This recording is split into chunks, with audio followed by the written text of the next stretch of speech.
What's up, everyone? This is Senior Cheesecakes. And like a lot of you, I love heading topside, looting what probably belonged to somebody's grandpa, shooting anything that makes a beep, and scooting back to Speranza with one health bar and questionable morals. But after enough raids, a different question starts to creep in. Why are we doing this? Why is humanity living underground? Why is the surface crawling with arc machines? Why are we fighting each other over batteries, fruit, and a backpack full of bad decisions? Our graders makes it easy to focus on the loop. Get in, grab loot, survive the clankers, maybe trust a stranger for 14 seconds or so, then get back home. But underneath all that, there's a world that already ended once. Maybe more than once.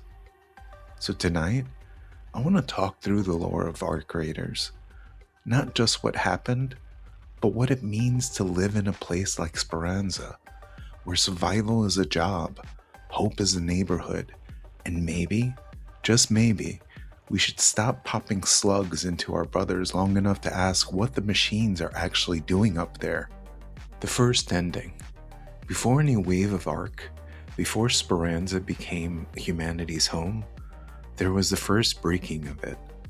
The lore calls it the collapse, an era remembered through flooded wastes, overgrown ruins, scorching fires, earthquakes, and cataclysmic destruction. It happened so long ago that much of what people know now comes from fragments, legends, and stories that survived longer than the world that created them. That detail matters, because by the time we step into Arc Raiders, humanity is not living in the shadow of one disaster. They are living in the ruins of several. Before the Ark, there were floods.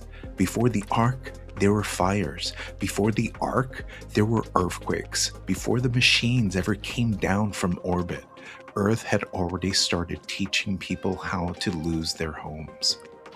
And that changes how we should look at the world. The machines did not destroy a healthy civilization. They found a wounded one. That is probably why everything in Arc Raiders feels so scavenged, so improvised, so held together by welded metal, old tunnels, barter systems, and stubborn people who refuse to stop making coffee just because the surface belongs to the murdered appliances. The collapse wiped out most of humanity, leaving only scattered communities, small tribes, and patches of habitable land. Over time, the line between history and myth blurred. The people of this world do not have the luxury of clean records and museum placards.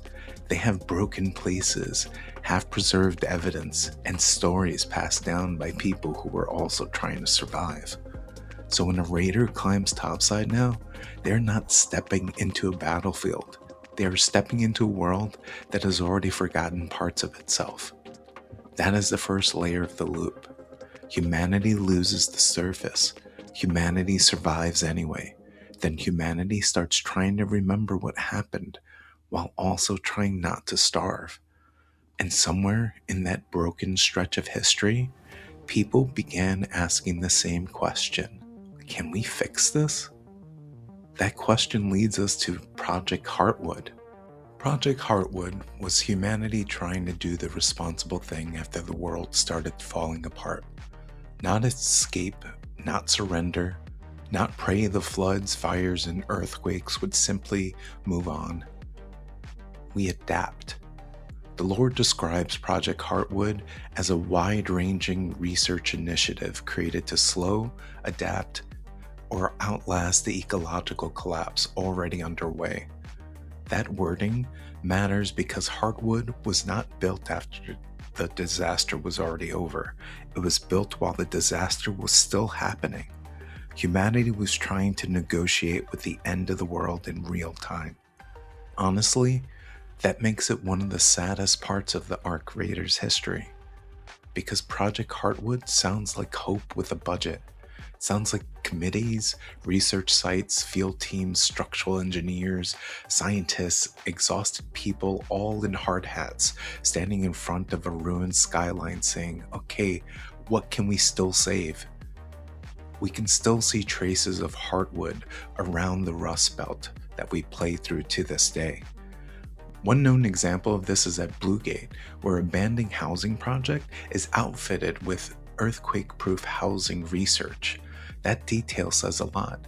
This was not some abstract dream about saving humanity with a glowing button and a speech. It was practical. It was housing, infrastructure, survival. The boring stuff that only becomes sacred after the world starts taking it away. Because if the ground itself can no longer be trusted, then shelter becomes more than shelter, it becomes resistance. That is what Project Heartwood feels like to me, a resistance against the inevitable. A belief that maybe if people were clever enough, stubborn enough, and willing to build differently, the future did not have to be abandoned. But Heartwood also gives us a darker read of the Arc Raiders world. The people who came before us knew the planet was falling. They knew it was failing. They studied it. They planned for it. They built against it. And still, the collapse happened. That is important because this is where Arc Raiders starts to separate itself from a simple robots attack the Earth story. The machines are not the first failure. They are what arrives after humanity already failed to save the world once. Project Heartwood is the moment where people still believed the answer was adaptation. Build stronger homes, study the land, prepare for the next disaster. Preserve enough knowledge that whoever comes after can do better. And for a while, maybe that was enough to keep the idea of the future alive. But not everyone chose to stay and fight for the future on Earth. Some people looked at the same collapsing world and made a different calculation and decided the only way forward was up. And that brings us to the Exodus. The ones who left.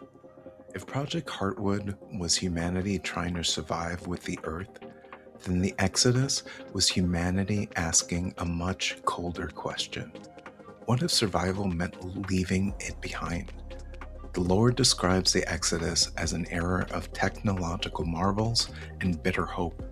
When the world collapsed, a handful of survivors managed to escape Earth, boarding advanced shuttles and fleeing into outer space.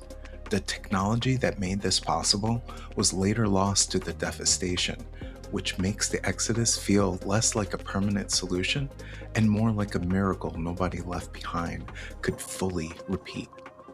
And that matters. A handful, not humanity, not everyone, a handful. That is the wound sitting underneath this part of the timeline. Because if you are one of the people who made it into those ships, the Exodus is salvation. If you are one of the people watching those ships leave, it is something far darker. The spaceport still stands as a monument to that moment.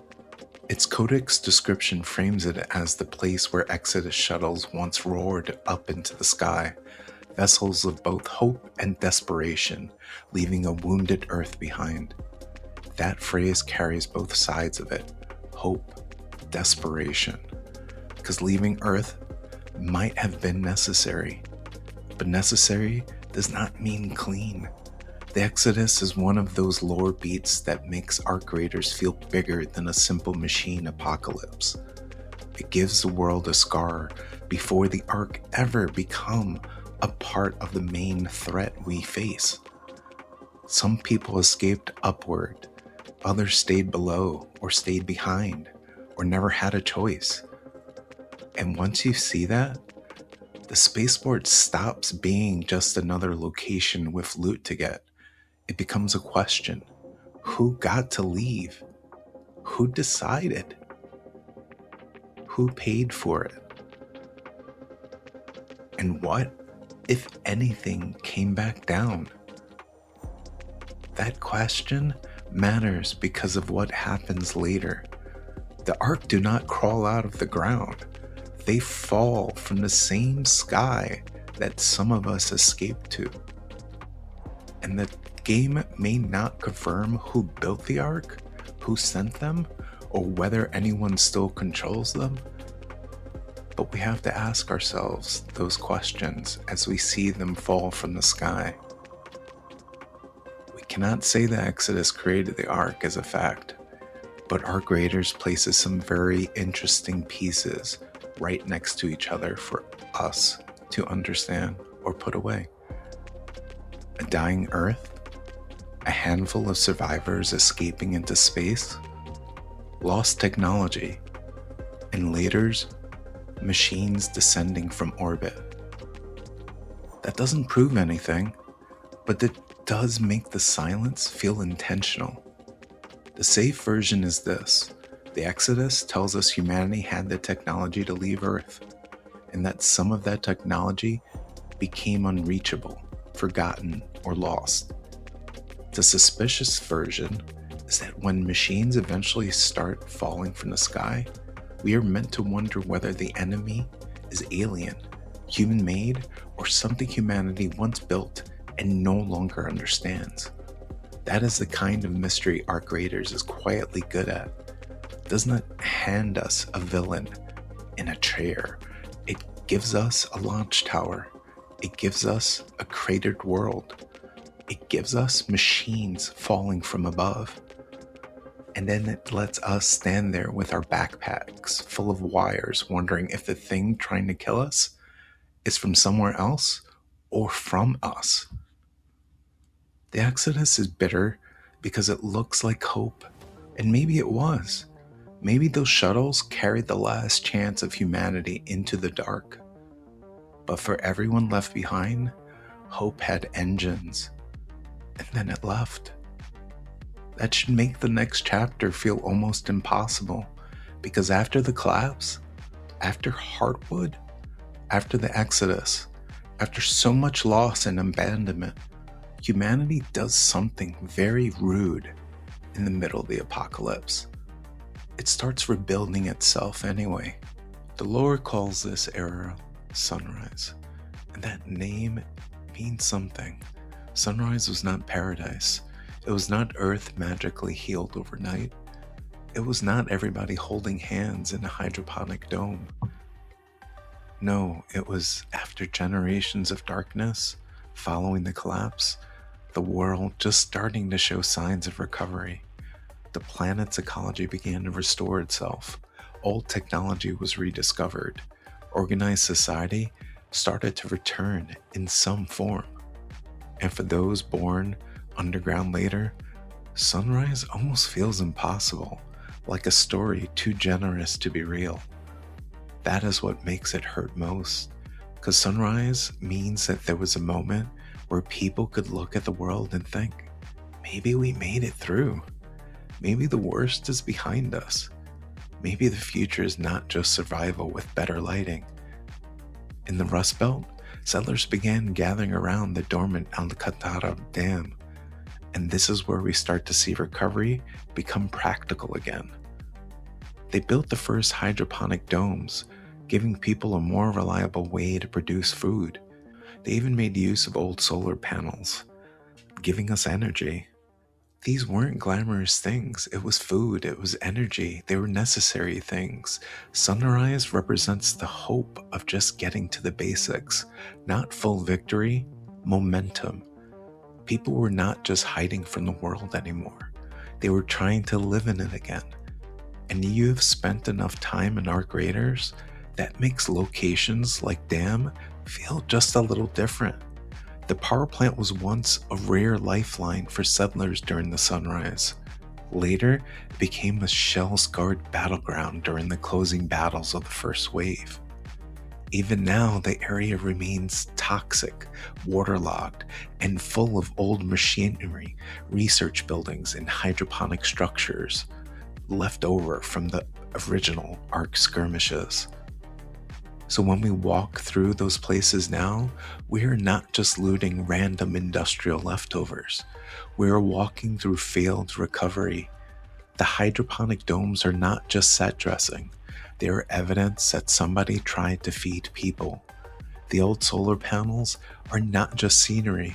They are evidence that somebody tried to turn the lights back on. The dam itself, it's not just a map. It is a monument to the brief period where humanity stopped crawling and started building again. And that's kind of where the cruelty of Sunrise is. Because our creators doesn't simply say humanity collapsed and stayed collapsed. It says humanity collapsed, adapted, endured, recovered, organized. We started planting food. We found power. We dared to believe the world might be livable again. Then the machines started falling from the sky. If the Ark had arrived during the collapse, they would have been just another disaster in a long line of disasters.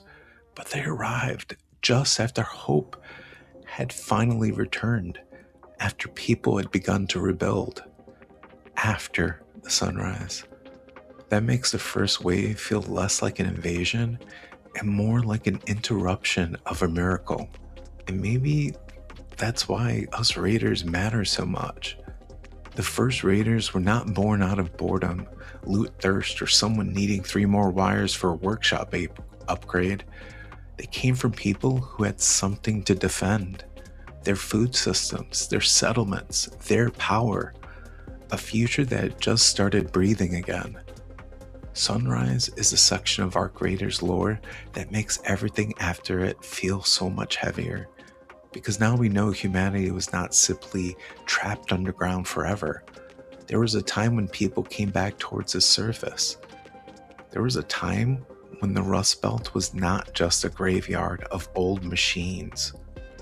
There was a time when people stood around Alcantara Dam and thought, this might work. But then the sky answered. The Lord describes the first wave as the moment lethal Ark machines began falling from the skies, wiping away the fragile progress and stability humanity had clawed back after the collapse. These early machines were ruthless, but compared to what would come later, they were more rudimentary. They were dangerous, but they were not yet the refined nightmare we know in the present day. And that distinction matters. Because the first wave was not hopeless. Terrifying, yes. Devastating, absolutely. But not hopeless. The first raiders learned. They studied the machines. They found weaknesses. They exploited those weaknesses. They built outposts and defensive structures across the topside, creating a network of resistance that supported their fight against the Ark. And some of those structures still remain around the surface today, which means when we move through the maps now, we're not just passing random barricades and old metal. We are passing the bones of a war humanity almost won. That is where the word raider starts to change, because the first raiders were not just people digging through abandoned buildings for a better gun barrel. They were resistance fighters. Scavengers, yes, but scavengers with a cause. People who climbed back into the ruined world, not because they wanted to loot, but because something up there had to be stopped. And after a decade of the Ark onslaught, scattered raider groups eventually united under the leadership of Majaiva and Victory Ridge. It was a rocky outcrop west of the Alcantara Dam. The battle lasted several days and marked the end of the first wave, leaving the landscape covered with destroyed Ark machines and fallen raiders. That is one of the most important pieces of the Ark Raiders lore, because for once, humanity did not just survive, humanity fought back and won. Not cleanly, not without loss, but enough to push the Ark back from the Rust Belt. Enough to give the world a breath. Enough for the people to believe that maybe the machines could be beaten. Victory Ridge is not just a battlefield name. It is the kind of place survivors turn to because they need proof that resistance was not just imaginary. Major Eva matters for that same reason. She becomes more than a soldier. She becomes a symbol of the first wave. The moment when scattered people stop being isolated survivors and become something organized enough to hurt the thing falling from the sky.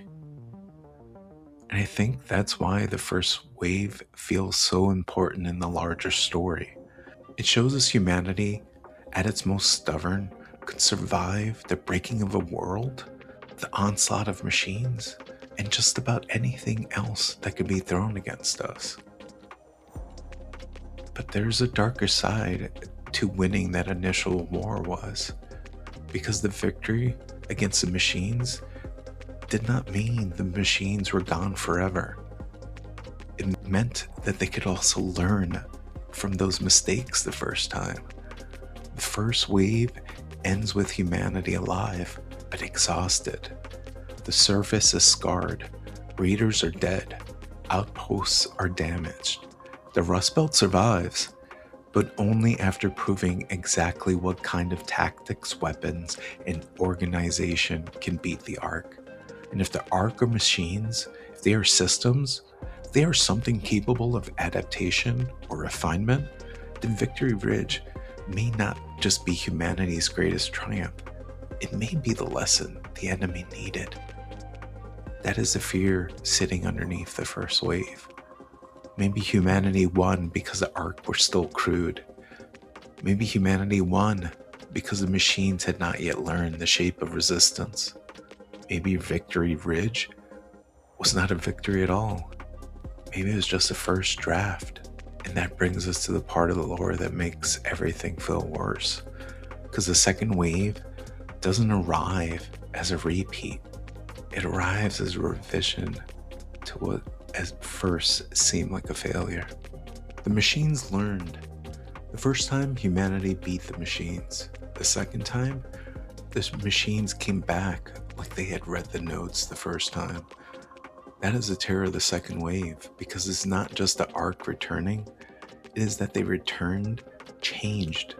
The lore describes the second wave as the era when the Ark came back with more advanced machines, more refined tactics, and designs that were far deadlier than what the Raiders have faced during the first wave. The earlier machines had been more brutal, but more rudimentary. The second wave brought something sharper, something that had been improved, something that had made the old defenses feel suddenly fragile. And that changes the entire shape of the world. The first wave was a war humanity could still imagine winning. Raiders built those outposts. They created the defense lines. They learned weaknesses. They had united. They had fought for days at Victory Ridge and pushed Ark back from the Rust Belt. The second wave, though, was far different. This wasn't a battle. It was more like a correction on the Ark.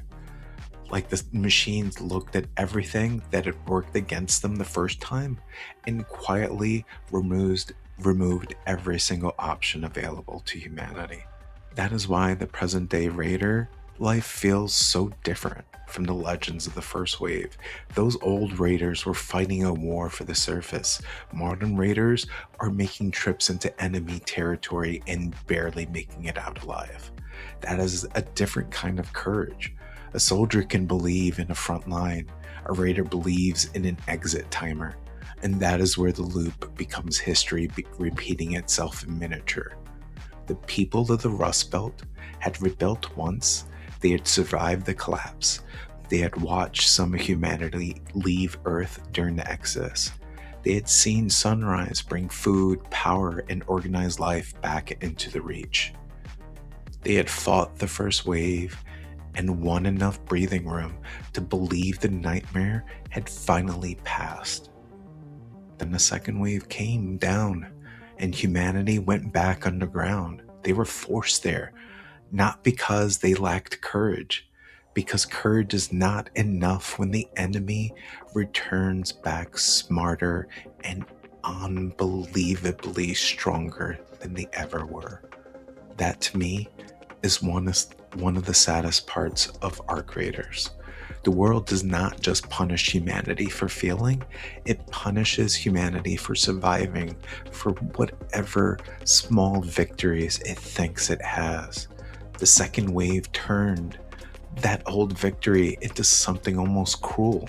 Victory Ridge proved Ark could be beaten, but if Ark can adapt, then every human victory just becomes data for future attacks. Every ambush, every outpost, every defensive structure, every trick that saved our lives during the first wave may have helped shape the thing that came back later. That is speculation, but it fits the emotional logic of the lore. The machines returned with better designs, better tactics, a more refined understanding of the battlefield, and so the surface became something humanity could no longer hold, only visit. That is a world we inherit when we play our creators. We are not living in the glory days of the first wave. We are living after the rematch that went terrible. That is why Speranza matters.